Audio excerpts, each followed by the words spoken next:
our history together is, I think it's something like 6 years deep, and it's waxed and waned, but we've finally hit some traction, I think, in the last couple of years. So,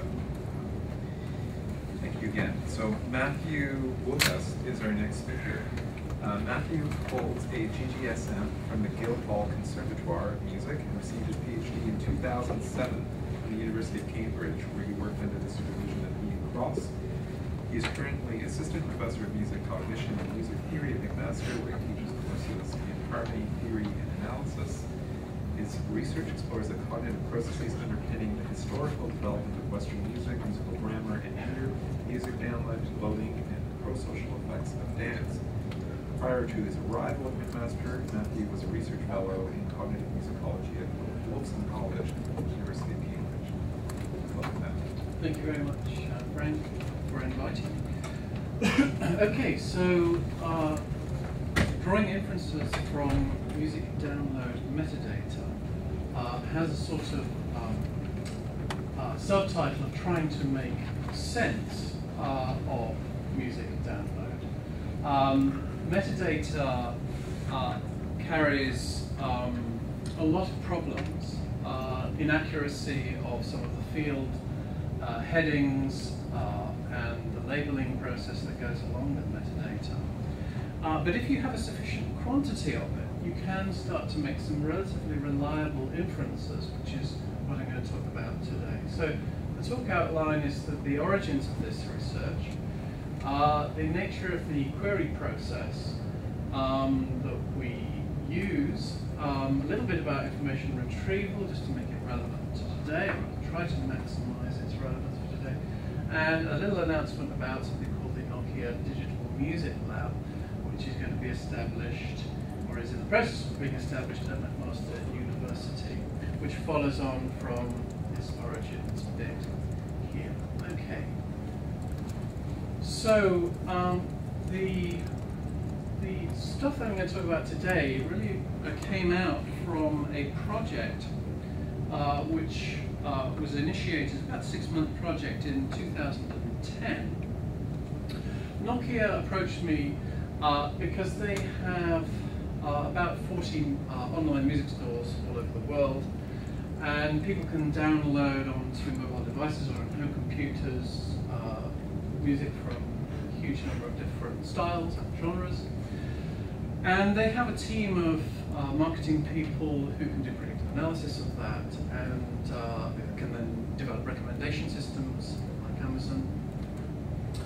If you buy a book, you're obviously recommended to buy something else, and sometimes they are spookily close to your general interest, and sometimes they're completely off the wall. But anyway, they have all those sorts of people, but they don't really have people who come from a music psychology background. And I did my PhD in music psychology with a strong emphasis on experimental psychology. And so they said, well, look, we've got these data, lots of them. So why don't we the deal is that we give you access to our data set, which is normally kept behind locked doors. And you trawl through it from a music psychology point of view, find some interesting stuff, hook up with our media team, and get our name into the public. So, of course, for the opportunity to earn a fast buck, which obviously as an academic is always very attractive, and also just to get your hands on some interesting data, I said yes. And so the basic idea was that I was going to look at it from a musicological and sociological perspective. So in the study we had 13 countries, amounted to about 1.8 million music downloads. This is anonymized metadata. So each user has a unique key, so we can look at an individual user, but we can't say that this is Mrs. Trellis from North Wales, who lives on 15. That's a very British joke if you know British radio. So you can't, we can't go and knock on the person's door or anything like that. And the sort of information we get is the country in which the person lives, their unique user ID, the date, the time, the artist, which they downloaded, the musical genre, there's a subgenre and there's even a sub-subgenre, which sometimes is quite hilarious and relatively inaccurate. But anyway, there's a lot of stuff, and because we've got 1.8 million, we can start to see general trends and patterns, which are obviously statistic, because N is so large, they're relatively statistically reliable. And my job was, as I said, to compile a series of reports, the musical lives of people and countries, and then to put those into neat packages for radio and TV interviews and stuff like that. Okay, now a basic tool that I used, and I continue to use with this sort of stuff, is MySQL. There are some advantages to MySQL. I'm sure I'm teaching you to suck eggs here, and that is that it's open source. So it's free, unlike Oracle and Vivid and various other database management systems. Also, MySQL is very, very widely used in business. So students who work with me and learn MySQL actually have employment opportunities. Now, I'm in a humanities department. I don't know what department you're all in, but if you're in science, your employment opportunities for students are probably slightly better than for humanities students. So any opportunity to give humanities students a skill which they can go out and take into the digital economy, it's got to be a good thing. And the thing about business now is that all businesses are generating databases, so it's really going to be all about data mining, particularly for humanities students who may have a history degree or be encumbered with something else like, I don't know, a philosophy degree or something. Equally difficult to find employment. I was going to say useless, but of course it's not useless, it's very important. Okay, so here is a MySQL, this is just through a terminal window. Here's a little MySQL, it's a structured query language. What are we doing here? Well, we're looking at just a track genre here. We're asking it just to give a count for each of the genres. We're asking it to give us from a particular table. You can set up many relational tables within the system. And we're asking it from the country of Brazil. So we're saying, okay, so what are the genres from the country of Brazil? And we're asking it for 3 o'clock in the morning at this particular time. So what's going on in Brazil at 3 o'clock in the morning? And then just spew out an order for us. And as we can see that, well, blues music, ambient music, kids' novelty music, fortunately, is not very attractive. Rather worrying if it was. Down the list, we've got world, country, and western pop. And fortunately for Brazil, we've got Latin music leading the way. That's great. Okay. So, just for starters. Okay, so you can do very sort of simple, straightforward stuff. You can have a look at the different. These are the countries in the study: Finland, Germany, Mexico, Russia, Singapore, Sweden, Malaysia, so on and so forth. And these are the average numbers of tracks downloaded by each person. Finns are obviously heavily addicted. Now, I might just say that the interesting thing about this is that all of these data are from a service that Nokia were providing to people who bought, and Nokia comes with music phone. So people were allowed to download as much music for free as they wanted. So they weren't restricted by it. So is that, like for Finland, is that the average person with the Nokia phone that downloaded music? That's right. The average person within the Finnish data set is downloading nearly 8 tracks a day. Okay. Right down to Russia, it's about just over 1 a day. And they've all got access to as much free music as they want. So you can do some sort of very crude, basic stuff like that. You might want to look at the downloads per day. So which are the more important days of the week to download music? We see that there are 2 peaks really. There's Saturday, which you might be a little bit more recreational time, so people can download music at the weekend to go out, set the mood for the evening. And they've also got the Monday blues as well, so they may be selecting music at the start of their working week, so they can take it on their commute to work, have it on their phone, listen to it to make themselves feel perhaps a little more sunny.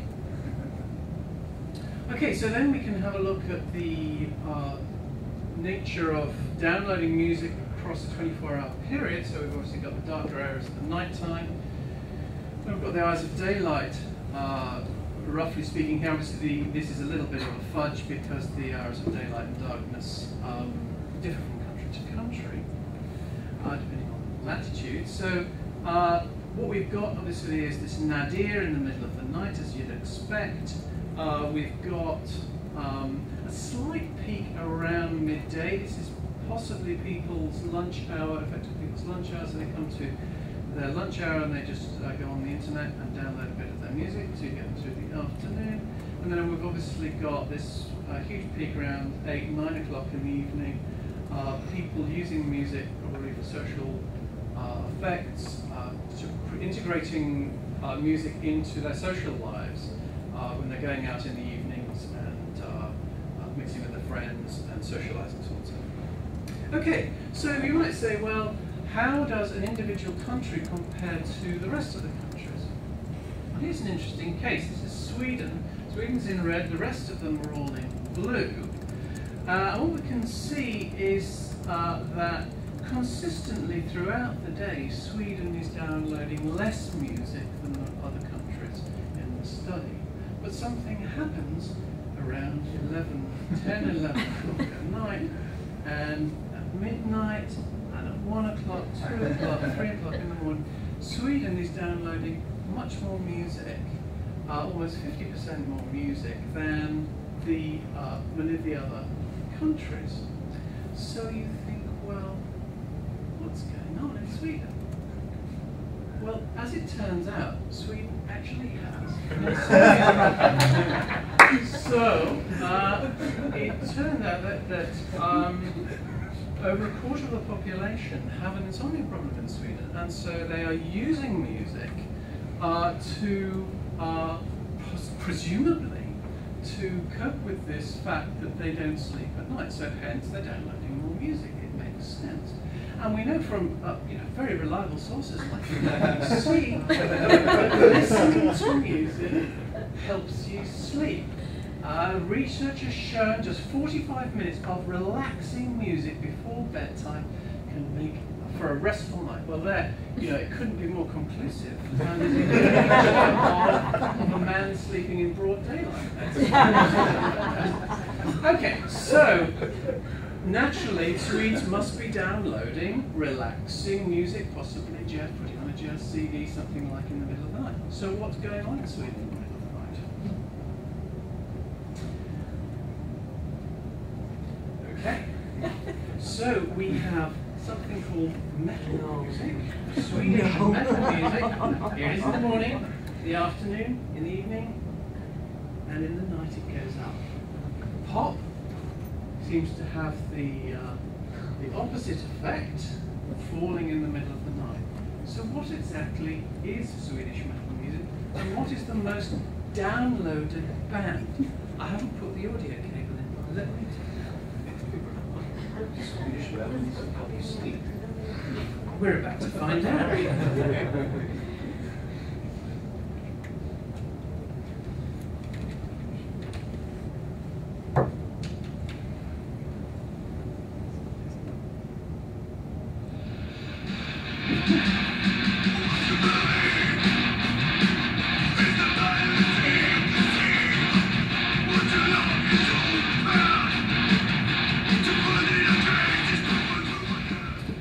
So now we know why Sweden has an insomnia problem.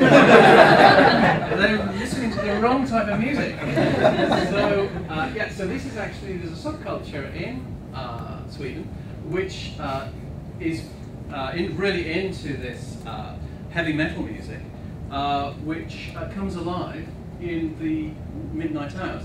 And if you look at the various bands, you can see this huge spike going on around 1 o'clock, 2 o'clock in the morning.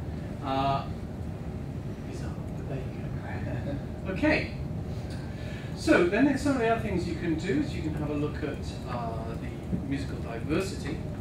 You can look at it for individual countries, or you can look at it for individuals.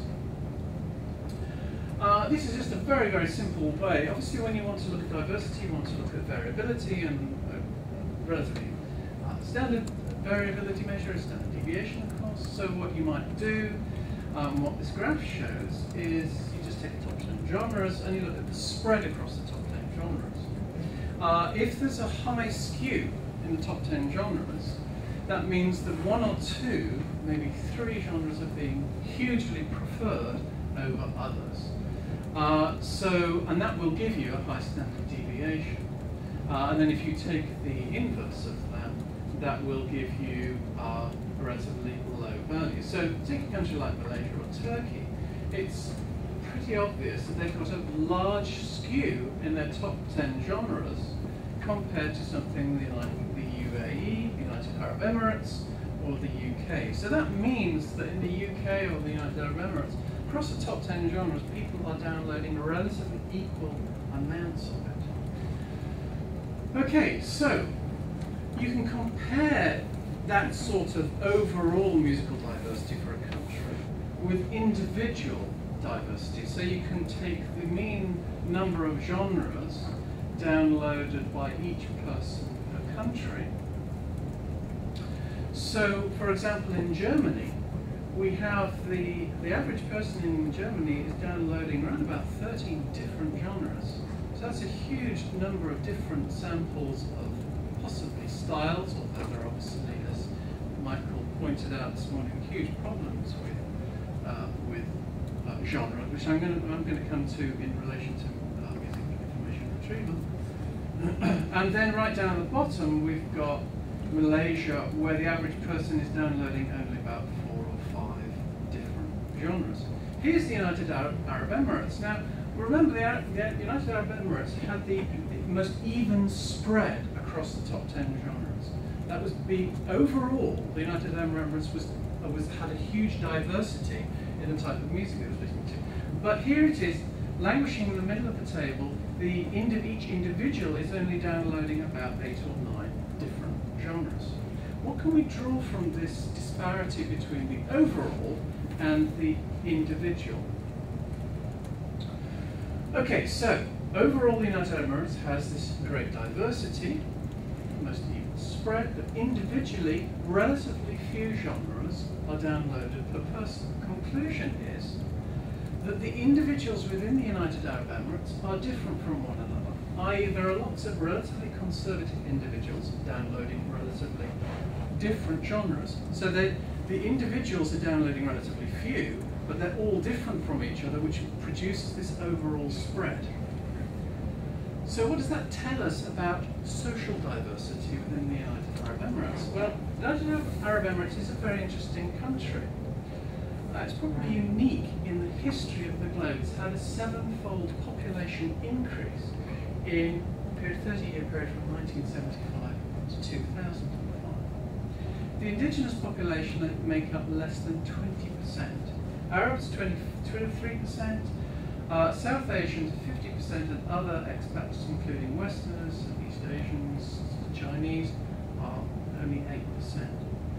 So within the United Arab Emirates, you have a relatively small indigenous population. You have a huge number of foreign-born people coming in and bringing all these different types of music with them. Just keep that in mind as we go through the talk. Okay, one of the other interesting things you can look at is the amount of international music downloaded within a country versus domestically produced music. This is an interesting graph. Here's Turkey. Nearly 60% of the music downloaded in Turkey is domestically produced, whereas, for example, in Singapore or the United Arab Emirates, nearly 100% of the music downloaded is internationally produced. It has a very, very weak domestic market compared to Turkey or Italy or the UK. So you might say, well, what does this correlate with? What does this very strong Turkish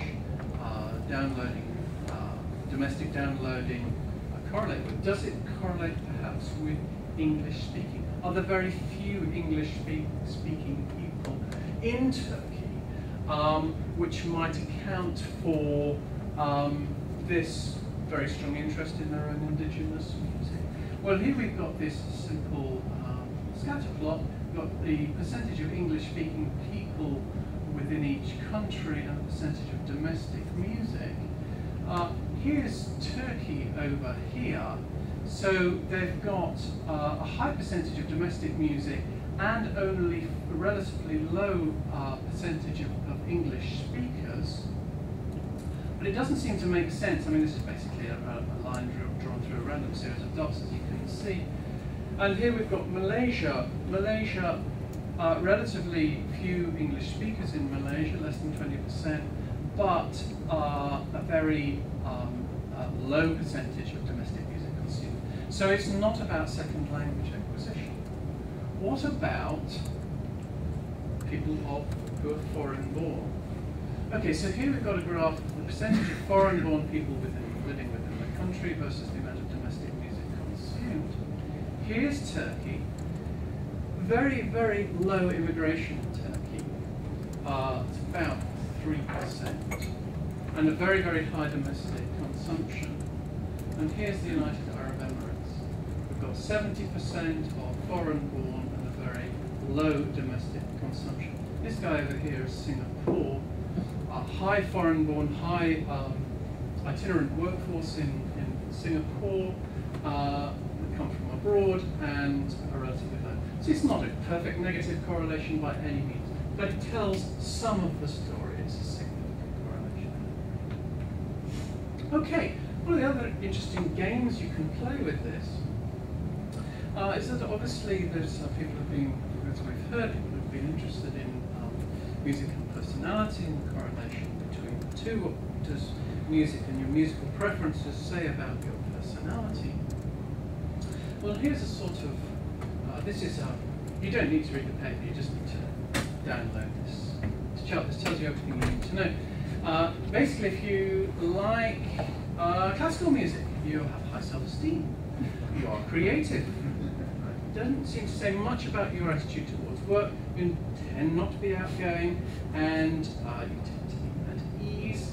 Heavy metal music, low self-esteem, highly creative people, bad attitude towards work, not outgoing, and contrary to all popular beliefs, all the death diabolic imagery is an indication of gentleness and being at ease. So there you go. And whether you believe this or not, I mean, when I was always slightly skeptical about this, there is enough evidence to show that there's more than a grain of truth in some of these claims, which are made by Adrian North and others about the relationship between musical preference and personality. But what you can do with this is you can then take a country and you can say, well, okay, we've downloaded a certain amount of blues, we've downloaded a certain amount of Bollywood, classical, Bollywood, whatever you want, and then you can essentially throw that data into this matrix, and you can come up with a personality profile, a national identity for a country.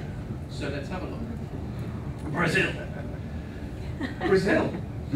A huge amount of Latin music, and clearly Latin music is associated with being at ease and being cool, so that seems to sort of make sense. Finland. Not very outgoing, according to the large amount of heavy metal music that they consume. Is Germany.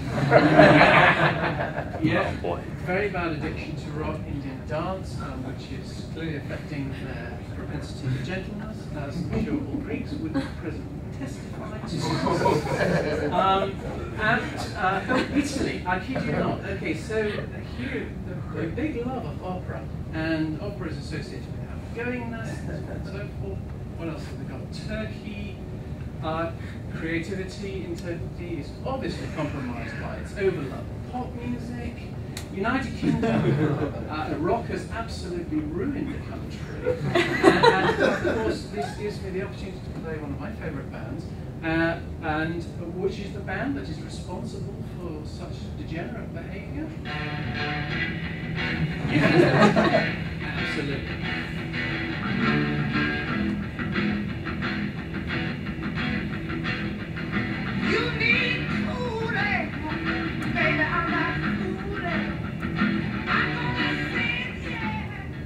How could you have a celebration of British music at the end of the Olympics and not include these guys? It's a disgrace. Okay, so what we want to do with these metadata is basically to enrich the analysis by using extracted audio features in conjunction with the metadata. The metadata is a bit clunky, it's very clunky. If you have enough of it, as you can see, you can start to probe, go out and correlate this with various demographics to produce some inferences. You've got companies like the Echo Nest, they can have services where you can clean up messy metadata. They've got a user taste profiling system. They've got this analytics, which is an analytics system of data mining for online music activity. This is a sort of what we call scroll information, which is the trouble with download metadata is that it's a one-hit wonder. You know when someone downloaded it, but you actually don't know when they listened to it. So you're inferring a lot from that. Whereas scroll information is the number of times they've played it, exactly when they played it, even when they pulled the scroll bar back and listened to a particular part of the song, you can get all of that information as well. So that can be very, very detailed. Obviously you've got Last.fm, and Last.fm have an application programmable interface, which you can go into their data set and pull off tags, see what's on. So you can, with a metadata set, you can enrich a great deal. What else? Oh yes, okay, so I just wanted to talk briefly, if I've got 5 minutes, 2 minutes left, about the Nokia Digital Music Lab. We're not sure about whether this is going to be the final name of the Digital Music Lab at Mac, but basically what this is a data sharing and cooperation agreement between McMaster University and the Nokia Corporation, built on the back of this consultancy which I did with them a couple of years ago. It gives us access to all of Nokia's music download data. So this data set which I've just been talking about is a tiny fraction of what Nokia have. They have hundreds of millions of downloads. And the deal is a 5-year deal until 2017, and access to the data is backdated to 2007. So by the end of the project, we'll have a 10-year data set which will be able to enable us to do proper longitudinal studies. The students working in the lab can have access to the Nokia database for training and research purposes. We've initially secured an shared insight development grant to support the initial research in the lab. There are some collaborators who, to give this a bit of rigour, we've got Nick Collins, who's in the informatics department at Sussex University in the UK, Dan Tidder, who's presently at King's College London, who's a data mining chap, and we've got John McLaughlin from McMaster University, who's involved in geographic information systems. Basically, because this is global data, we want to be able to put this onto global maps, because a picture tells 1,000 words. And when you've got so much data, we have to be able to condense this into readily digestible forms. So we think that data GIS will be able to help us do that. As I mentioned, this will enable us to do good longitudinal studies. We'll be able to look at things like the trajectories of fame of various artists, songs and styles, the global spread of music. Is it dominated by North America, or do things happen elsewhere? Is it like throwing a handful of pebbles into a pond and watching all the ripples converge, no diverge? Or is it just like throwing a single rock and it spreads out? So what happens to the spread of music across the globe?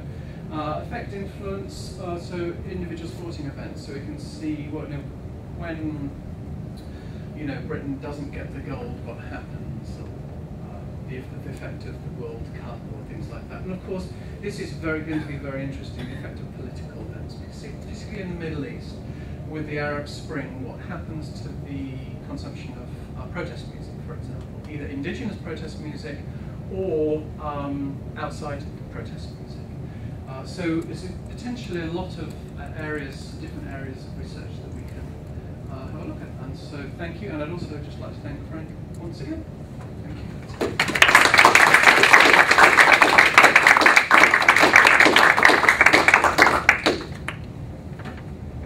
Frank. Fantastic.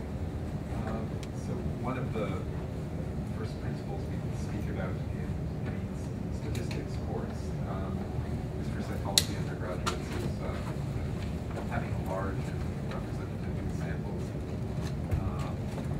speak a little bit to whether the sampling is equal in any way across the different countries you are looking at? So is the download history in Malaysia similar to the download demographics in the UK, for example? To be honest, it's impossible for me to say because these are anonymized data, so I can't look at the age, gender. I don't have access to. You have to, for these data, you have to buy a Nokia phone, and Nokia are not particularly big in North America. They're pretty big in South America. They're very big in Europe, big in India, big in China. So they cover reasonably well a representative sample across most of the globe. North America is a bit of a problem. It's just fantastic data. It's simple qualifier maybe that the sampling may not be equivalent. I can imagine that people who have access to phones in the UK are different. They run in a different class. Yeah, you'd think that would be the case. For example, in India, you'd think that it would be a middle-class game in India. But I'm fortunate enough to spend quite a lot of time in India, and you'd be amazed that the affordability of mobile phones in India is nothing like in Canada. Actually, having a mobile phone in Canada makes you poor. Makes you poor. Whereas in India, it's very, very cheap, very affordable. So it's really a democratic tool in a country like India. But that would be something to look at. And you don't need the metadata to look at that, but you need other ways of going and saying, okay, well, what actually is the spread? What is the market? And I'll have to speak to Nokia about that and say, well, look, I'd really like to know what your market penetration is for phones in that country compared to competitors, so on and so forth. They might not be entirely willing to give all of that information, but to give some samples that would be enough to qualify some of the analysis. I'm just curious, what's the geographic resolution of your geodata? Is it countries or is it? For this, it's countries, but for the future data, it's mostly countries, but there are cities. So, for example, in Russia, we've got St. Petersburg, we've got Moscow. Vladivostok as well, I think. So, yeah, there is a certain amount of resolution beyond the country level. You made an inference of a peak in downloading in the evenings, and I was wondering what basis you had for assuming that it was, for example, a way of like a social additive for sharing rather than a social replacement. Good question. The best way to do that is to go to studies within individual countries. Mm-hmm. So there's a team in Sheffield University in the UK, for example, that you look at music from a social psychology perspective, look at the way particularly young people use music for sharing, subculture. That will, obviously that's just very crude. You could have a look at a whole, what I should have done is maybe layered a load of different genres over the top of each other. So you can see classical music is supposed to be about being a little bit more introverted from a personality point of view. But what's quite interesting is that when you look at that, it doesn't peak in the evening in the same way as other musics which are associated with being more extrovert. So you might infer, and these are only drawing inferences, you might infer that one is being used in a more personal way, the other is being used in a more social way. But I'm not on the ground, and nor can I knock on their doors. Would they give you access to other things like texting, calling data? I don't know if you could. It seems like it would be very interesting to see people that talk a lot call one another. Obviously, you wouldn't have all the info, but find if then there's some connection with similarities in musical tastes and extend things that way. Yeah, it's a very interesting idea actually. So you've got these unique user IDs, and then you could have a map of a network, like almost like Yeah. Facebook, sort of like this person knows this person and this person knows this person, and so on and so forth. Yes. That would be very interesting to have. I don't know if they would necessarily hand that over, but it would be very. Sure. Really good question on that one too. I'm just curious if your information is limited to purchase downloads, but if you can also access whether they've listened to the samples before buying, they've browsed. Well, for these, this is stuff which is downloaded and it's free, so they don't have to pay for this because they bought a phone.